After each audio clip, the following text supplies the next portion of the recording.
ஏசாயா 58:8 எடுத்துக்கிட்டீங்களா? எல்லாரும் சேர்ந்து வாசிக்க போகிறோம். விடியற் கால வெளுப்ப போல உன் வெளிச்சம் எழும்பி உன் சுகவாழ்வு சீக்கிரத்தில் துளிர்த்து உன் நீதி உனக்கு முன்னாலே செல்லும், கர்த்தருடைய மகிமை உன்னை பின்னாலே காக்கும். ஆமென். இந்த வசனத்தின்படியே கர்த்தர் எங்களை ஆசீர்வதிப்பார். ஆமென். இந்த வார்த்தையை நாங்க சுதந்தரிக்கிறோம். இந்த வார்த்தையை எனக்கு சுதந்தரிக்கிறோம். ஆமென், ஆமென், ஆமென், ஆமென். ஹalleluya. எத்தனை பேர் நம்புறீங்க இது நடக்கும் என் வாழ்க்கையில? ஆமென். கர்த்தர் விடிய காலத்து வெளுப்பு போல என் வெளிச்சத்தை அவர் எழும்ப செய்வார். ஆமென். இந்த வெளிச்சம் வந்தாதான் உங்க சுகவாழ்வு சீக்கிரத்துல துளிர்க்கும். இந்த வெளிச்சம் வந்தாதான் உங்க நீதி உங்களுக்கு முன்னாக செல்லும். இந்த வெளிச்சம் வந்தாதான் கர்த்தருடைய மகிமை உன்னை பின்னாலே காக்கும். கர்த்தருடைய படைப்பின் அழகே எதுல ஆரம்பிக்குதுன்னா வெளிச்சத்துல தான் ஆரம்பிக்குது. ஆமென். God created light first. Yes. And God said it is good. இது நல்லதுன்னு முதல்ல கர்த்தர் சொல்லி இருக்கிறாருன்னா வெளிச்சத்தை பார்த்து தான் சொன்னார். ஆமென். ஆமென். அந்த வெளிச்சம் அப்படிங்கிறது எந்த சூழ்நிலையில கிரியேட் பண்ணப்பட்டதுன்னா இருள் நிறைந்த சூழ்நிலையில. கரெக்டா? பூமியானது ஒழுங்கின்மையும் வெறுமையுமாய் இருந்தது, ஆழத்தின் மேல் இருள் இருந்தது. அப்போ இருள் இருக்கிற இடத்துல கர்த்தர் வெளிச்சத்தை கொடுக்கிறாருன்னா அது மகிமைதான். ஆமென். அந்த வெளிச்சம்ங்கிறது அந்த இருள உடைச்சிக்கிட்டு வெளியில வர்றது. ஆமென். ஹல்லேலூயா.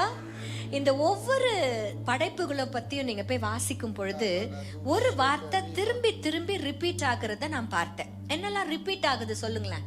இந்த முதல் அதிகாரத்துல நல்லது என்று கண்டார், அது ரிப்பீட் ஆயிட்டே இருக்கும். அப்புறம் அது அப்படியே ஆயிற்று, அந்த வார்த்தை ரிப்பீட் ஆயிட்டே இருக்கும். ஆண்டவர் திருப்பி திருப்பி அதை சொல்வார் ஒவ்வொரு நாளும், அது அப்படியே ஆயிற்று. இன்னொன்னு சிஸ்டர் சொன்னீங்க நீங்க, சாயங்காலமும் விடியற் காலமும் ஆகி இத்தனை நாள் ஆயிற்று. கரெக்டா? அப்ப நாங்க யோசிச்சோம், சாயங்காலமும் விடியற் காலமும் ஆனாதான் ஒரு நாள் கணக்கு. கரெக்டா? அப்போ நான் இவ்வளவு நாள் நினைச்சிருந்தேன் ஒரு நாளுடைய துவக்கம் தான் விடியற் காலம்ட்டு. இல்ல, ஒரு நாளுடைய நிறைவு தான் விடியற் காலம். ஆமென். ஆமென். இன்றைக்கு கர்த்தர் அந்த விடியற் காலத்தினுடைய நிறைவை, அந்த விடியற் காலத்தினுடைய வெளிச்சத்தின் மகிமைய உங்களுக்கு இந்த நாளில தரப்போகிறார். இந்த வார்த்தையில, இந்த வசனத்துல பாத்தீங்கன்னா நிறைய ஆழங்கள் இருக்குது. ஒரு 5 நாள் இந்த வசனத்தை குறித்து நாங்க பேசுவோம். ஆனா இன்னைக்கு ஒரு வரியை மட்டும் தான் பேச போறோம். விடியற் காலத்து வெளுப்ப போல என் வெளிச்சம் எழும்பும். நீங்க சொல்ல போறீங்க, இதை நான் சொன்ன மாதிரியே உங்க மேல கைய வச்சு சொல்ல போறீங்க. விடியற் காலத்து வெளுப்ப போல என் வெளிச்சம் எழும்பும். இந்த வெளிச்சம் எழும்பிடுச்சுன்னா சுகவாழ்வு வந்துரும், துளிர்க்கும். என் நீதி எனக்கு முன்னாக செல்லும், கர்த்தருடைய மகிமை உன்னை பின்னால காக்கும். இன் ஆர்டர் டு இது எல்லாமே நடக்கணும்னா இந்த வெளிச்சம் தான் வரணும். ஆமென். அப்ப இந்த வெளிச்சம் ரொம்ப ரொம்ப ரொம்ப ரொம்ப அவசியம். இந்த விடியற் காலத்துக்கென்று கர்த்தர் மகிமை வச்சிருக்கிறாரு. சரி, ஒரு சிம்பிள் क्वेश्चन, ரொம்ப எம்பாரசிங் क्वेश्चन கூட சொல்லலாம். எத்தனை பேர் ஒவ்வொரு நாளும் இந்த விடியற் காலத்தை பாக்குறீங்க? என்ன சொல்றாங்கன்னா புரியுற மாதிரி சொல்றேன். காலையில ஏஞ்சிக்கிறதுல எத்தனை பேர் சூரியன் வெளியே வரதுக்கு முன்னாடி ஏஞ்சிக்கிறோம்? நல்ல தைரியமா கை தூக்க பார்க்கலாம். சோத்திரம். ஓகே. அதனால நீங்களாம் கெட்டவங்க இல்லைன்னு சொல்ல மாட்டேன், கெட்டவங்கன்னு சொல்ல மாட்டேன். நீங்க ரொம்ப ரொம்ப நல்லவங்க. No worries, no worries. அந்த விடியற் காலத்து வெளுப்புங்கிறது இங்கிலீஷ்ல டான் அப்படின்னு சொல்லப்படுகிறது. DAWN. Donna the rowdy dawn இல்ல, சரியா? டான் அது வந்து DON, DON டான். இது DAWN டான். டான் அப்படினாலே அந்த விடியற் காலத்து வெளுப்பு. இருட்ட அப்படி உடைச்சிக்கிட்டு ஆரம்பிக்கிற வெளிச்சம் தான் அந்த விடியற் காலத்து வெளிச்சம். இன்றைக்கு அந்த பிரேக் த்ரூவை, ஹல்லேலூயா, விடியற் காலத்துக்கு என்று ஒரு மகிமை இருக்கிறது. என்ன வசனம் சொல்லுது? அதிகாலையிலே என்னை தேடுகிறவன் என்னை கண்டடைவான். கர்த்தரை கண்டடைய தக்க சமயத்தில் அவரை தேடுங்கள். ஆமென். ஆமா, நீங்க என்ன ஆண்டவரை தேடினீங்கன்னா அவர் உங்களுக்கு தென்படுவார். எப்போ தென்படுவார்னா அதிகாலையில அவருடைய மகிமை வெளிப்படும். ஆமென் சொல்லுங்களேன். மகிமைன்னு சொல்லுங்களேன். மகிமையை காண வாஞ்சிக்கிறவர்களாக நம்ம இருக்கணும். ஆமென். ஆமென். இந்த அதிகாலையில சில மகிமையை கர்த்தர் நமக்கென்று கட்டளையிட்டு இருக்கிறார். We are going to learn and understand the glory of the early morning. Amen. உண்மையிலே ஐ ப்ரே டு காட் இந்த வசனங்களை கேட்டதுக்கு அப்புறமா நீங்களும் அந்த அதிகாலை வேளையில இந்த விடியற் காலத்து வெளுப்பு வருகிற நேரத்துல பிஃபோர் ஈவன் பறவைகள் கூவுறதுக்கு முன்னாடி கூட உங்களுடைய குரல் எழும்பட்டும். The maker, worship my maker, என்னை படைத்த தெய்வத்தை, வானத்தையும் பூமியும் படைத்த தெய்வத்தை. ஒரு நாள் நான் அப்படியே பண்ணிட்டு இருக்கிறேன். இசப்பா, வானத்தையும் பூமியும் படைத்தவரே உண்மை நாங்கள் ஸ்தோத்திரிக்கிறோம். ஆண்டவர் சொல்றாரு, வானம் எனது சிங்காசனம். அப்பதான் நான் யோசிச்சேன், நான் வானத்துக்கு நேரா கைகளை ஏறெடுக்கல, அவர் சிங்காசனத்துக்கு நேரா என் கைகளை நான் ஏறெடுத்திருக்கிறேன். ஆமென், ஆமென். There's such a joy in worshiping your maker in the morning. ஆமென். முதல்ல நாங்க நிறைய விஷயங்கள் இருக்கு, but we would restrict 3 things today. சரியா? 3 விஷயங்களை உங்களுக்கு நாங்க சொல்ல ஆசைப்படுறோம். முதல் காரியம், யாத்ராகமத்தின் புஸ்தகம் 14ஆம் அதிகாரம். உங்களுக்கு எல்லாருக்குமே தெரியும், சாப்டர் 12ல இந்த ஜனங்கள் எகிப்திலிருந்து புறப்படுகிறார்கள். அப்போ புறப்படுதல் எப்போ ஆரம்பிக்குதுன்னா 12ஆம் அதிகாரத்துல ஆரம்பிக்கிறது. அவர்கள் வெளியில வந்துட்டோம் அப்படின்னு சந்தோஷப்படுறதுக்குள்ள ஒரு பெரிய தடைக்கு நேரா வந்து பாளையம் இறங்குகிறார்கள். அவர்கள் வாக்குத்தத்தத்தை சுமந்திருந்தார்கள், இதுல மாற்று கருத்தே இல்லை. கர்த்தர் அவர்களோடு கூட இருந்தார், இதுல எந்த மாற்று கருத்தும் இல்லை. ஆனா வாக்குத்தத்தத்தை சுமந்து வாக்குத்தத்தம் பண்ணப்பட்ட தேசமாகிய கானானை நோக்கி புறப்பட்டு வராங்க. அங்க எதிரடையாய் நிற்கிறது பெரிய செங்கடல் நிக்குது. அங்க இருந்து எப்படி அதை கிராஸ் பண்ண போறேன்னு தெரியல. ஏன்னா 2 பேர் இல்ல, 4 பேர் இல்ல, ஒரு மரத்து மேல ஏறி உட்கார்ந்து போயிடுறதுக்கு. இங்க கிட்டத்தட்ட 24 லட்சம் பேர் இருக்கிறாங்க. சரி, இங்கதான் இப்படி இருக்குதுன்னு யோசிக்கிறதுக்குள்ள பின்னாடி ஒரு சத்தம் கேக்குது. 600 இருப்பு ரதங்களின் சத்தம், குதிரை வருது, பயங்கரமா வருது. ஏன்னா இவங்க வரும்போது சும்மா வராம அவங்கள நல்லா சொரிஞ்சு விட்டு வந்துட்டாங்க. யார? எகிப்தியர். இருக்கிறது எல்லாத்தையும் எனக்கு கொடு. தங்கத்தை கேட்டாலும் கொடுத்துட்றான், வெள்ளியை கேட்டாலும் கொடுத்துட்றான், நல்லதை கேட்டாலும் கொடுத்துட்றான். எல்லாத்தையும் எடுத்துக்கிட்டு அவன் வந்துட்டதுனால அவன் செம்ம காண்டில் இருக்கிறான். ஏன்னா இருக்கிற முதல் பையனையும் காலி பண்ணிட்டு இருக்கிற எல்லா ஆஸ்தியும் யார் எடுத்துக்கிட்டு போறா? இப்போ இஸ்ரவேல் ஜனங்க எடுத்துக்கிட்டு போறாங்க. இப்போ அந்த பயமும் அந்த கலக்கமும் இவர்களுக்கு இருக்கிறது. இந்த கலக்கத்தோடு நின்று கொண்டிருக்கிற நிலைமையில தான் ஒரு சம்பவம் நடக்குது. பின்னாடி யார் வரா? பார்வோனின் சேனை. முன்னாடி என்ன இருக்கு? ஒரு பயங்கரமான ஒரு சூழ்நிலை. ஆனா கர்த்தர் கூட இருக்கிறார். எப்படி இருக்கிறாரு? மேக ஸ்தம்பமாக, அக்கினி ஸ்தம்பமாக கர்த்தர் கூட இருக்கிறார். பின்னும் விலகாதவராய் கூடவே இருந்தார். கரெக்டா? இங்க வசனத்தின்படி அவர் முன்னாடி தான் போய்கிட்டு இருந்தாராம், மேக ஸ்தம்பமாக, அக்கினி ஸ்தம்பமாக. எப்போ பார்வோன் சேனை கிட்ட வருதோ ஆண்டவர் முன்னாடியில இருந்து விலகிடுறாரு. யாரோ ஒருத்தர் வழி காட்டிட்டே போறாரு. திடீர்னு அவரை முன்னாடி இருக்கிறவர் காணோம்னா நீங்க என்ன நினைப்பீங்க? டென்ஷன் ஆயிடும். ஐயோ, விட்டு போயிட்டாரா? நமக்கு முன்னாடி இருந்தது காணுமே, இதுதானே வழி காட்டுச்சு. இன்னைக்கும் நம்மள நிறைய பேர் டென்ஷன் ஆயிடும். சம்டைம்ஸ் ஆண்டவர் முன்னாடி இல்லாதது போல இருக்கலாம். பிரச்சனை இப்போ இருக்கிற சூழ்நிலையை பேஸ் பண்ணி உனக்கு கொடுத்த வாக்குத்தத்தத்தை சந்தேகப்படாத. நிறைய பேர் இன்னைக்கு நடக்கிற சூழ்நிலையை வச்சுட்டு அப்படியே கலங்குறாங்க, பயப்படுறாங்க. என்னமோ ஐயோ ஆண்டவர் விட்டாரோ. நான் சொல்றேனே, it's not over till God says it's over. Doctor சொல்லிட்டான், வக்கீல் சொல்லிட்டான், ஆண்டவர் சொல்லியே, எதிர் வீட்டுக்காரங்க சொல்லிட்டோம், இன்னும் உங்க கூட பிறந்தவங்க எல்லாம் சொல்லட்டும், ஆண்டவர் சொல்லல, கர்த்தர் சொல்லல. அவர் சொல்ற வரைக்கும் ஏதோ முடியாது. ஆமா, அவர் பிஹைண்ட் தி ஸ்கிரீன்ஸ்ல தலைவர் வேலை செஞ்சுன்னுக்கிறார். வசனத்தின்படி இங்க பாத்தீங்கன்னா 19ஆம் வசனத்துல முன்னிருந்த மேக ஸ்தம்பம் விலகி அப்படிங்கிற வார்த்தை கேட்ட உடனே நம்மளுக்கு கொஞ்சம் டென்ஷன் ஆயிடுதோ. ஐயோ, இவ்வளவு நாள் முன்னாடி இருந்தவரை காணோமே, அவர் எங்கேயும் போல, முன்னாடில இருந்து விலகி எங்க போயிட்டாரு? பின்னாக போயிட்டாரு. ஆமா, பின்னாக நிக்கிறாருன்னா எப்படி நிக்கிறார் தெரியுமா? முன்னே மேகமாக தான் நின்னார், ஆனா பின்னாடி அக்னி ஸ்தம்பமாக நின்னார். அக்னி ஸ்தம்பம் எப்படி தெரியுமா?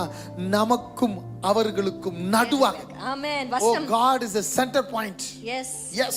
20ஆம் வசனம் சொல்லுகிறது, இந்த சேனையும் இஸ்ரவேலும் ஒன்றோடு ஒன்று சேயாதபடிக்கு இவர் நடுவுல நிக்கிறாரு. ஆமென். எகிப்தியருக்கு அது மேகம், அந்தகாரமா இருக்கிறது. ஆனா இஸ்ரவேலருக்கோ அந்த இரவை வெளிச்சமாக்கிற்று. ஹல்லேலூயா. ஆமென். வெளிச்சமாக்கினது அவருடைய மேக ஸ்தம்பமும் அக்கினி ஸ்தம்பமும். ஆமென். இந்த சூழ்நிலையில ஒரு விஷயம் நடக்குது. 24ஆம் வசனத்தை குறித்து வைத்துக் கொள்ளுங்கள். 24, 25. கர்த்தர் விடியற் காலத்துல வைத்திருக்கிற மகிமையில இந்த மகிமை எப்படிப்பட்டது தெரியுமா? கிழக்கு வெளுத்து வரும் ஜாமத்துல, அதாவது விடியற் காலத்து வெளுப்பு இருக்கிற இந்த நேரத்துல கர்த்தர் அக்கினியும் மேகமுமான ஸ்தம்பத்திலிருந்து எகிப்தியரின் சேனையை பார்த்து அவர்கள் சேனையை கலங்கடித்து. ஆமென். விடியற் காலத்துக்கு ஒரு மகிமை இருக்குன்னா நீங்க எழுந்திருச்சு கர்த்தரை மகிமைப்படுத்தி பாருங்க. கர்த்தர் உங்களுக்கு விரோதமா எழும்பி இருக்கிற சத்ருவின் சேனையை கலங்கடிப்பார். உங்களுக்கு கொடுத்த வாக்குத்தத்தத்தை தடை செய்ய நினைக்கிற எந்த சத்ருவா இருந்தாலும் அவங்க எவ்வளவு பெரிய ஆளான இருக்கலாம், அவர்களை கர்த்தர் கலங்கடிப்பார். ஆமென் சொல்லுங்களேன். அவர்களை கர்த்தர் உங்களோடு கூட யுத்தம் செய்ய அவர் விடுவதில்லை, அவர் தடை செய்வார். ஆமென். அவர்களை அவர் வழக்காடுவார், அவர்களோடு கூட கர்த்தர் யுத்தம் செய்வார். நீங்க என்ன தெரியுமா செய்யணும்? விடியற் காலத்துல நீங்க கர்த்தரை துதிச்சு கொண்டே இருங்க. சொல்லுங்க பார்க்கலாம். விடியற் காலத்துல கர்த்தரை நான் துதிப்பேன், விடியற் காலத்துல அவருடைய மகிமையை நான் நாடுவேன். ஓ, if you see the glory of the God and that glory will fight for you. ஆமென். ஆமென். அந்த மகிமை உங்களுக்காக அந்த சமயத்துல வழக்காடும், யுத்தம் செய்யும்.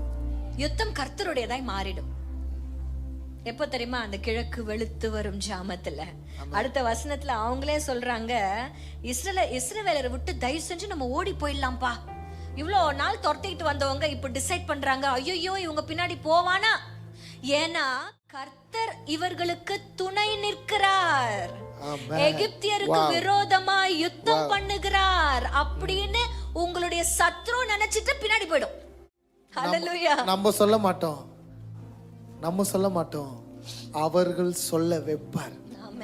அவர்கள் சொல்லணும்னா நீ அவருடைய புகழ சொல்லணும். காலையில நீ அவருடைய முகத்தை பார்க்கணும்.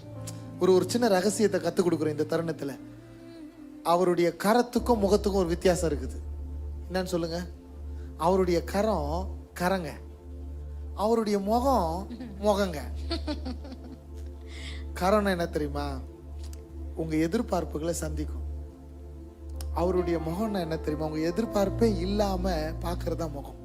இன்னைக்கு நிறைய பேர் நம்ம ஆண்டவர் கிட்ட எனக்கு இது வேணும் அது வேணும்ட்டு அவர் கரத்தை நம்பி இருக்கிறோம், அவர் கரத்தை நோக்கி இருக்கிறோம். ஆனா கர்த்தருக்கு ரொம்ப பிரியமானவர்கள் யார் தெரியுமா? அவர் கரத்தை நோக்குகிறவர்கள் இல்ல, அவருடைய முகத்தை தேடுகிறவர்கள். கிடைக்குதோ கிடைக்கலையோ, அப்பா உங்க முகத்தை நான் தேடுவேன். ஆமென். உங்க முகத்தை நான் தேடுவேன். அப்படி இந்த விடியற் காலத்துல கர்த்தருடைய முகத்தை தேடி பாருங்க. அவர் உங்களுக்கு விரோதமா எழும்புகிற ஒவ்வொரு எதிரியையும் கலங்கடிப்பார். உங்களுடைய யுத்தத்தை அவர் கையில் எடுப்பார். இதுதான் விடியற் காலத்து மகிமை. ஆமென். அவர்கள் சொல்லுவார்கள், கர்த்தர் இவர்களுக்காக யுத்தம் செய்கிறார். ஆமென். யார் தெரியுமா? வாக்குத்தத்தத்துக்கு விரோதமா இருக்கிறவர்கள் சொல்லணும். சொல்லுகிற வரைக்கும் அவர் முகத்தை நீங்க பார்க்கணும். எப்போ இந்த ரகசியத்தை நான் தெரிஞ்சுக்கணும்னோ அப்போ ஒரு நாள் எனக்கு திடீர்னு ஆசை வந்துடுச்சு, என் ஜெபத்தை நானே ரெக்கார்ட் பண்ணி கேட்கணும்ட்டு. யார் ஜெபத்தை? என் ஜெபத்தை. நீங்க கூட ஒரு வாரம் ட்ரை பண்ணி பாருங்க. நான் ஒரு நாள் போட்டுட்டு ரெக்கார்ட் பண்ணிட்டு ஒரு வாரம் ரெக்கார்ட் பண்ணிட்டு அதை கேட்டு பார்த்தேங்க. Very chat.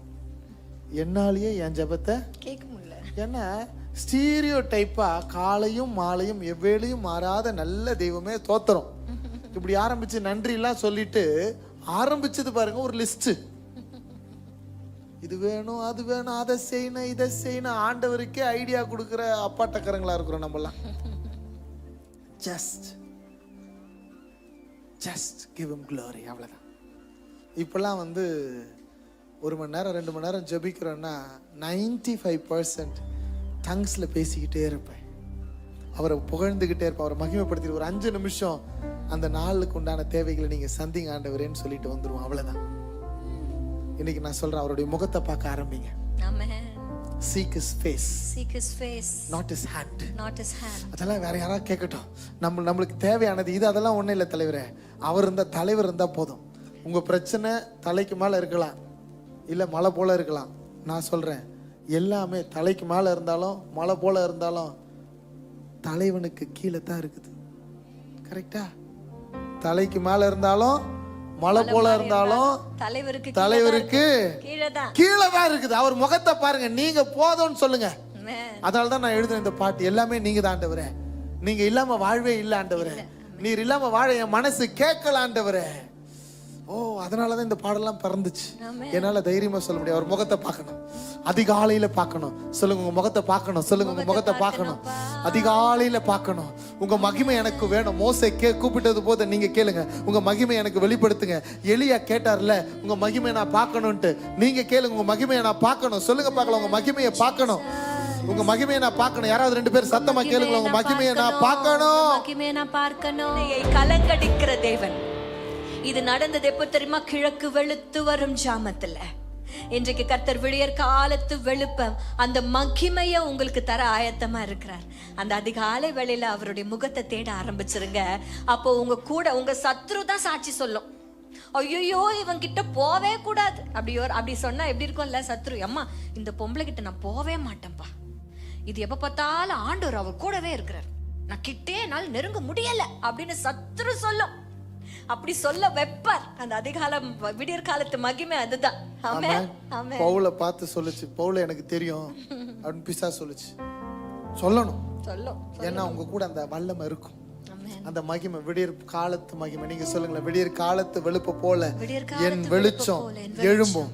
சொல்லுங்க பார்க்கலாம், விடியற் காலத்து வெளுப்ப போல என் வெளிச்சம் எழும்பும். அந்த வெளிச்சம் எழும்பும் பொழுது உன் சத்துருக்கள் உனக்கு சாட்சி சொல்லுவார்கள். கர்த்தர் வழக்குகளை கையில் எடுப்பார், யுத்தங்களை கையில் எடுப்பார். கர்த்தர் உனக்காக யாவையும் செய்து முடிப்பார். ஆமென். யாருக்கு மட்டும்தான் தெரியுமா இது? வசனத்தை அறிக்கை எடுக்கிறவங்களுக்கு மாத்திரம் இல்ல, அதிகாலையில அவருடைய முகத்தை தேடுகிறவர். சொல்லுங்க பார்க்கலாம், அதிகாலையில அவர் முகத்தை தேடுகிறவர்கள். ஆமென். இந்த செய்தியை கேட்டுக்கொண்டிருக்கிற நீங்க என்ன செய்யணும்னு யோசித்து கொண்டிருக்கிறீங்களா? காலையில் அதிகாலை வேளையில் எந்திரித்து கர்த்தரை தேடுங்க. அந்த மகிமையை கர்த்தர் உங்கள் வாழ்க்கையில் வெளிப்படுத்துவார். நீங்கள் யோசிக்கலாம், என் வாழ்க்கையில் ஒரு சேஞ்ச் இல்லை, ஒரு மாற்றம் இல்லை, நான் என்ன செய்யணும் அப்படின்ட்டு. இந்த நாளில் எகிப்தை போல் உங்களுக்கு பிரச்சனைகள் வந்திருக்கலாம். பார்வோன் சேனை துரத்துறது போல் உங்கள் சத்துருக்கள் உங்களை துரத்தி கொண்டு இருக்கலாம். அந்த அதிகாலை வேலையில் எழுந்து கர்த்தரை நோக்கி நீங்கள் பார்க்கும்போது கர்த்தர் உங்களுக்கும் உங்கள் எதிரிகளுக்கு நடுவே ஒரு வித்தியாசத்தை உருவாக்குவார்.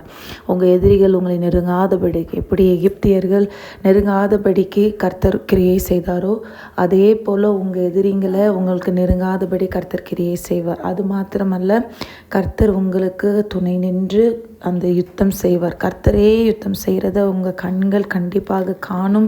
அதை பார்த்து கர்த்தருக்கு நீங்கள் மகிமைப்படுத்துவீங்க. ஆனால் நம்ம செய்ய வேண்டியது என்ன தெரியுமா? அந்த அதிகாலை வேளையில் கர்த்தரை நோக்கி நீங்கள் பார்க்கணும். கர்த்தரை நோக்கி பார்க்கும்போது, நீங்கள் ஜெபிக்கும் போது கர்த்தருடைய மகிமையை நீங்கள் கண்டடைவீங்க. எனக்கு இது வேணும் அது வேணும்ட்டு இல்லாமல் காலை வேளையில் அவரை நோக்கி பாருங்கள். அப்பா, உங்கள் முகத்தை தேடி வந்திருக்கிறேன், என்னை தாழ்த்துக்கிறேன் கர்த்தாவே, என் சூழ்நிலையை தாழ்த்துக்கிறேன், நீர் மகிமையான காரியத்தை செய்யுங்கன்ட்டு நீங்கள் ஒப்படைக்கும் போது கர்த்தர் அங்கே அதிசயத்தையும் அற்புதத்தையும் செய்து உங்களுக்கு ஒரு பியூட்டிஃபுல்லான ஒரு வழியை திறப்பார். ஹல்லேலூயா. இப்போ ஜெபிப்போமா? அன்புள்ள பரம தகப்பனே, அப்பா, இந்த அருமையான வேலையை தந்தவக்காக நன்றி. இந்த செய்தியை கேட்கும்படிக்கு எங்களுக்கு கிருபை பாராட்டிருக்கிறீங்க. அப்பா, இது நாங்கள் எங்கள் வாழ்க்கையில் அப்பா நாங்கள் அப்ளை பண்ணும்படிக்கு நாங்கள் தாழ்த்தி தருகிறோம். ஏசப்பா, அதிகாலை வேலையில் நாங்கள் எழும்பும்படிக்கு எங்களுக்கு கிருபை பாராட்டுங்க தகப்பனே. காலையிலே தகப்பனே உம்மை நோக்கி பார்க்க, உம்முடைய முகத்தை தரிசிக்கும்படிக்கு எங்களை ஒப்படைக்கிறோம் தகப்பனே. ஏசப்பா, அந்த விடியற் காலத்து மகிமை அப்பா, அந்த வேலையிலே அப்பா நாங்கள் உம்மே நோக்கி பார்க்க கிருபை பாராட்டுங்க. ஏசப்பா, தூக்கம் வரலாம் தகப்பனே, பிசாசன் போராட்டங்கள் வரலாம், எங்களோட கலக்கங்கள் தகப்பனே, அந்த எந்த தடையாக இருந்தாலும் அதெல்லாம் நீக்கி போடுங்கப்பா. கர்த்தாவே, நான் உம்மை நோக்கி உங்கள் முகத்தை தேட எனக்கு கிருபை பாராட்டுங்கன்னு சொல்லுவோமா?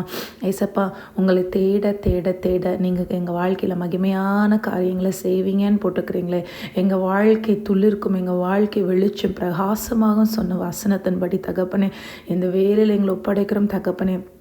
ஒவ்வொரு நாளும் அதிகாலையில் நீங்கள் எழுப்பி விடுங்க தகப்பனே. அதிகாலையில் உங்கள் தேடு கிருபை பாராட்டுங்க. உண்மை நோக்கி பார்க்கும்படிக்கு உதவி செய்யுங்க. இது நீங்கள் செய்கிற தயவுக்காக நன்றி ராஜா. ஒவ்வொருத்தரையும் ஆசீர்வதிங்க, தேவைகளை சந்தித்தரலுங்க கர்த்தாவே. அப்பா, வசனத்தை கேட்டு இந்த ஜெபத்தில் இணைந்திருக்க ஒவ்வொருத்தருடைய கர்த்தாவை நீங்களே யுத்தம் செய்து அவங்களுக்கு துணை நில்லுங்க தகப்பனே. இந்த காலை வேலை நாங்கள் ஜெபிக்கிறோம், நீங்கள் துணை நின்று அவங்களை வழி நடத்தி பாதுகாத்து அதிசயமான காரியத்தை செய்ய போகிற தயவுக்காக நன்றி. உமக்கே சகல துதி கன மகிமை செலுத்துகிறோம், மீட்பேசும் ஜெபிக்கிறோம் ஜீவன் நல்ல பிதாவே. ஆமேன், ஆமேன்.